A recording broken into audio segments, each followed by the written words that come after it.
So let's look at what these relative pronouns are, and specifically what que is and how it works. Before we understand what a relative pronoun is, we need to start by understanding what a relative clause is. Okay, what a relative clause is. And I would describe a relative clause as something like a little sentence within a bigger sentence. Okay, a little sentence within a bigger sentence, and usually the relative clause works as an adjective. Now, this description of a little sentence within a bigger sentence, you probably appreciate, is not a very grammatical, very grammar linguistic definition. Okay, I'm sure this can be picked apart in many ways, and I'm sure it's not linguistically is not very solid, but so that you sort of start to understand what it is. Okay, let me give you an example of a sentence that contains a relative clause inside. So I could say, in English, I could say something like, the woman who lives next door, the woman who lives next door is old. Okay, the woman who lives next door is old. Now, in this sentence, we have one of these sort of sentences within a sentence. Why? Because we have the woman who lives next door is old. So we have the woman and then this who lives next door. Notice that it's like a little sentence which is within this bigger sentence. Okay, the woman who lives next door is old. And this who lives next door is acting as a bit like an adjective. Okay, it's telling you something about the woman. It's qualifying the woman, it's explaining who this woman is. It's basically doing the function that an adjective would do. Okay, so this little sentence, we call this a relative clause. Okay, we call this a relative clause, and usually these relative clauses are started. Okay, they tend to be started by something like this, something like who, for example, or what, or that, which is called a relative pronoun. Okay, it's called a relative pronoun, and it's relative pronoun because it works in relation to what comes after. Okay, so in a way, the relative pronouns they work in relation to what comes after. Sorry, did I say comes after? I mean comes before. Okay, in this case, who is referring to the woman, and of course they will play a role themselves in the little sentence as well. Okay, so this is what relative pronouns are. We could have a different sentence. Let me give you another example with a different relative pronoun. I could have the computer that I bought. The computer that I bought is slow. The computer that I bought is slow. Get thinking, try and think, which is the relative clause? The computer that I bought is slow.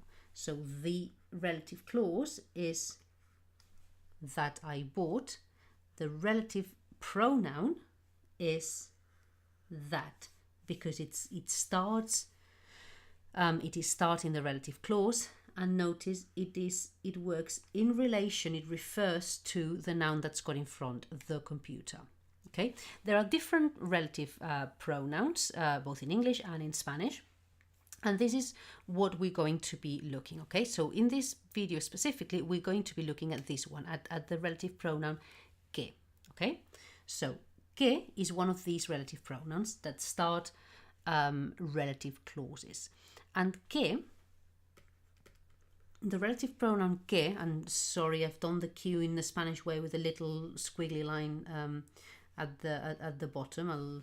Okay, just so that nobody gets confused. Okay, que can be translated. Okay, que in English you would use que in English.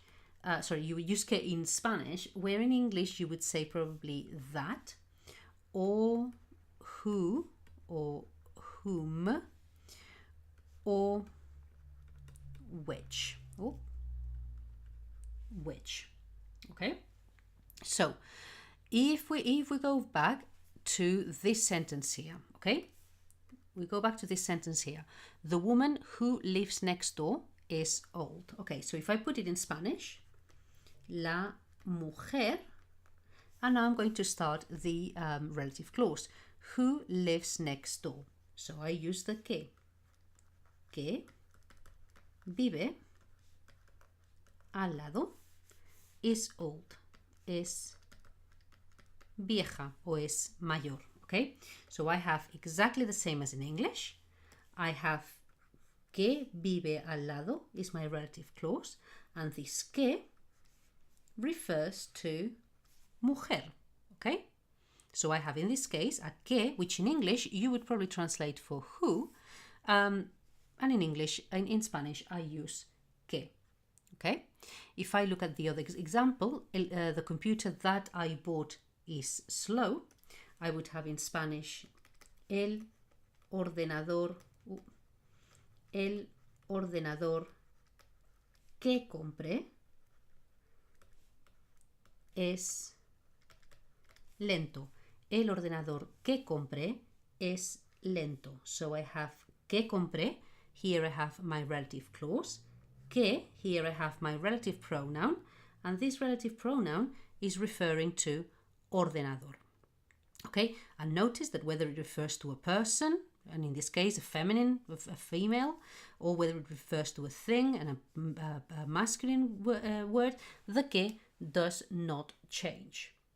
Okay, so that's it. And by the way, here you could have the computer which I bought is slow. Still in Spanish, it would be que. Okay, so notice. It's an extremely useful pronoun, this que. Now there is one thing that you really need to be aware of, okay, and need to bear in mind, and it is sentences like this. The letter I received was worrying. Okay, the letter I received was worrying. Now, when you look at this and try and put it in Spanish, you really need to think about this, because the letter I received, actually, when you say this, you've just eaten something. Okay, you have just deleted something that it is here, but you're not saying. This is actually the letter that I received, or the letter which I received. Now in Spanish, when I put this sentence in Spanish, I cannot get rid of this that. This that has to be there.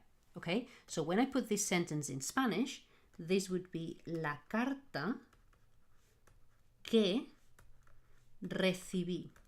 Okay, la carta que recibí era preocupante. Okay, la carta que recibí era preocupante. But I could not get rid of this que. Okay, if I deleted this que, la carta recibí era preocupante, the sentence would not make any sense whatsoever. Okay, so really important that you think of this, what we could call invisible pronouns, okay, or invisible relative pronouns that are invisible and they're not there in English, but when you put that in Spanish, you have to add it. Okay, so it's really important. And then the other thing that's really important to bear in mind as well is that, remember that I said, oh, and by the way, of course, here, of course, when you have that que replaces that, who or whom or which, you can also bear in mind that also replaces those cases where there's nothing, okay, but that where the pronoun is invisible. And then the other thing that you need to bear in mind is that this, when I said that this que doesn't change, it's always the same, it's always que, and that's fine. But think, okay, you need to bear in mind that this que is playing the role of, within this sentence, is playing the role of the word it substitutes, right? So in this case, for example, la mujer que vive al lado, okay, this que here has become the subject of this sentence, and vive is the verb, so the vive needs to be in the he or she form because que refers to mujer, okay? So this que takes the role of the word that it replaces, okay, if it makes sense. So when you see que, it really depends on what the que is replacing, as of what form of the verb you're going to need or what adjectives you're going to need, etc. Let me give you an example. If I say, for example, the woman who is tall is my sister, okay?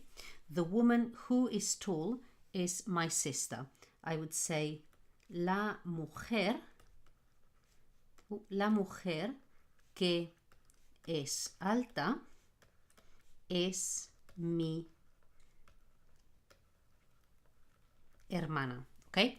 And notice that in this case, for example, I need the es in the he or she form because the que is referring to mujer, which is he or she. And also I need alta in feminine because what I'm talking about is mujer. So alta needs to be in the feminine singular form. If instead of the woman who is tall is my sister, I had the women who are tall are my sisters, okay? In that case, I would have las mujeres que son altas son mis hermanas, okay? And in this case, what I have is that this que is referring or is replacing mujeres, plural.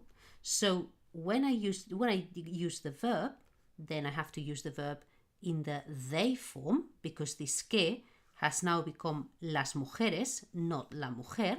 And when I use the adjective that refers to them, I have to use altas in the feminine plural because again, this que is replacing mujeres and not just mujer. Okay, so do bear in mind that this que is taking the role of the word that it's replacing, and it's taking this role for all to all effects. Okay, so when it comes to the verb, with the verb agreement, but also things like adjective agreement. Okay, so really, really, really important to bear in mind. Okay, so once you start using que, you realize that actually it will be probably easier than you think. Okay, but yeah, just bear these things in mind, and you'll be great. Okay, see you later.